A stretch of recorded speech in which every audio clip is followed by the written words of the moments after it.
Good day. And you know what day it is. It's a great day to be alive. It's Thursday, best day of the week.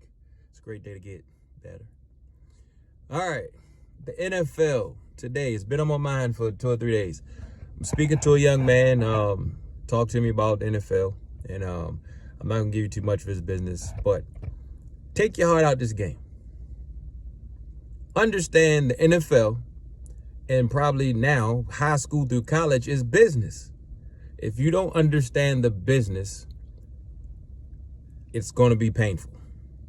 It's going to be painful. Why my lips always look ashy on this? I got chapstick on. Anyway, take your heart out of it. Understand the business. So the young man spoke to me. He was like, yeah, I had my pro day. My numbers weren't that great, but the numbers that they told me and the numbers that they posted were different. And I was like, yeah, that's unfortunately part of the game. I'm not going to tell you his situation, but I'll tell you mine. So we talked and I'm like, dude, the business is based off of elimination. How can I eliminate you? His 40 was too slow. He didn't jump high enough. It has nothing to do with football. Absolutely nothing to do with football. It's how can I eliminate all these people who think they want to play pro sports? Only positive about the situation is mindset was like, yo, I'll probably go to Canada. Normally it's like NFL or bust. But if you want to play and be a part of the business of football, do it.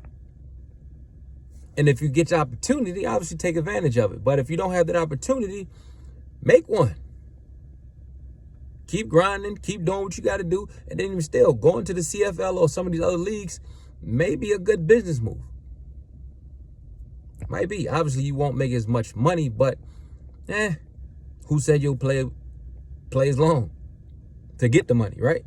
So you go to Canada, play 20 years, and you only got to be up there 3 months out of the year, make $80,000 for the next 20 for playing football for 3 months. It sounds like a good deal.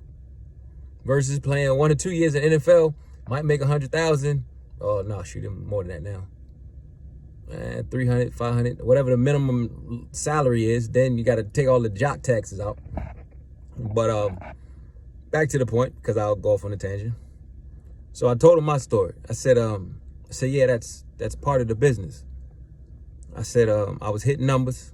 People were coming to see me every week. And then New England came down.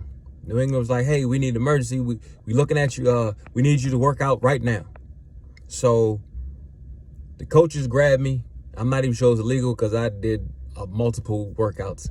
But it was at Delaware State. And the coach was like, hey, man, we got New England here.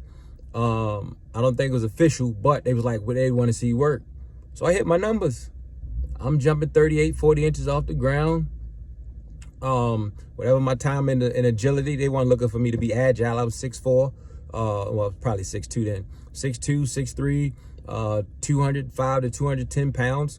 I stretched the field, big body.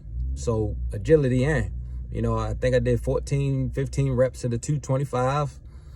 What else? Now we get to the 40. Oh yeah, we gonna run? And I'm like, it's raining outside. Yeah, but are you gonna run? Can I put on my spikes? No, you can't put your spikes on. Because if you put your spikes on, we're going to have to take off whatever tenths of a second. So I'm like, okay, now have you? There is no leadership. There is no guidance. Nobody has told me. Nobody from the NFL came back or I've ever met to say, all right, this is how you handle this part of the business.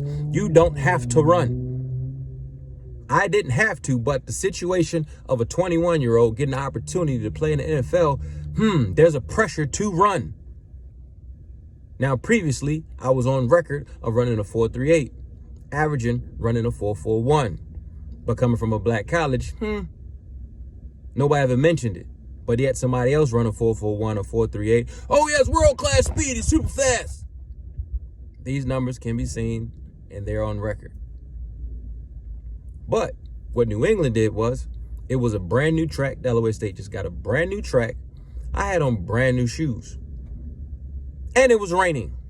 So a brand new rubber track on brand new rubber shoes And it was in the evening after the workout, and they worked me. That was probably one of my hardest workouts. And what they did, a little extra stuff that I don't recall doing the other workouts. So I was fatigued, but this was also towards the end. So all that bull job these other scouts had put me through, I was back actually probably in my best shape because I knew everything that they was going to have me do. So on record, I get a 4.6, and it hit the wire. And the wire is the scouts put the numbers in, and all 32 teams see it. So now this is my slowest time to date. And I get a call from one of the Jet scouts who was on me. He told me I was his next Keyshawn, because I guess he scouted Keyshawn or whatever. And he was like, yo, you gonna be the next Keyshawn. And everybody kind of compared me to Keyshawn at the time. He called me the same day. Yo, what is you doing? And I'm like, what you mean? He was like, you ran a 4.6? I was like, I don't know. They never told me my time. As soon as I ran, they just walked away. They thank you and kept going. They never showed me anything. I didn't get any times. I just knew when I was rolling, when I wasn't. I could, like I said, after gauging, doing it enough times, you kind of know what's going down. He was hot, and he was like, man, don't worry about it. You're going to be all right. He said, but you ain't had to run. I was like, ain't nobody tell me that. They made it seem like if I didn't run, they weren't even going to look at me. Now, the other side of that, the dude looked at me, whoever that scout was at the time, was like, hey, are you going to stay up there the whole summer, whole year? I didn't know any different. I'm like, if you pick me up, I'm going to stay there. Come to find out that the fact that it's so cold up there, most athletes generally leave once they're drafted or once they're picked up or once the season's over because it's so daggone cold up there.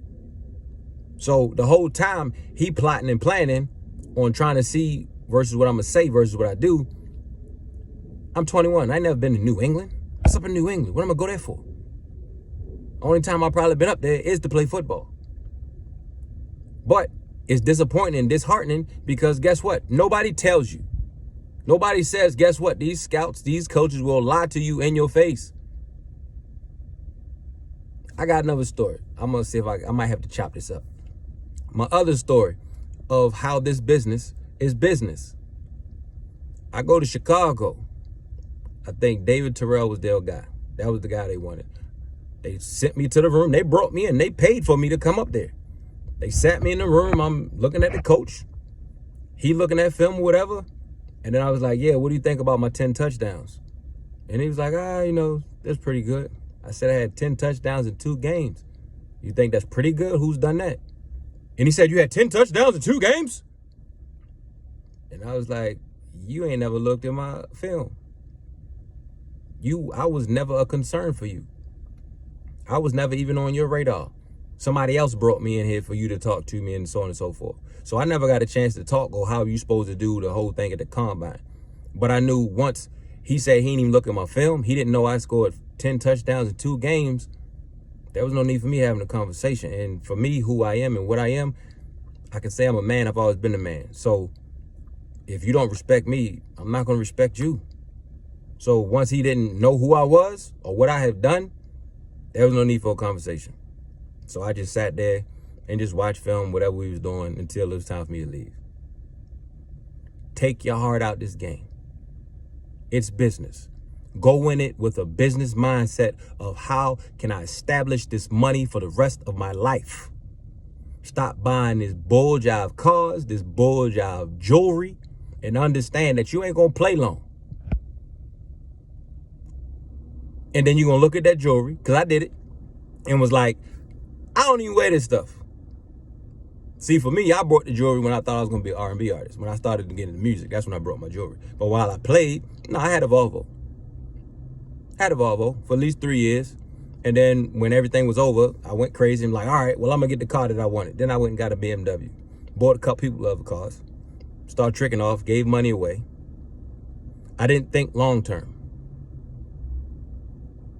Think long term. When you get your money, think, how can I save this money and use this money for the rest of my life? Invest in yourself. Invest in your mindset. Invest in, when I'm 50, am I going to be struggling to live? And you see it too many times. So that's my word for the day. And y'all be great.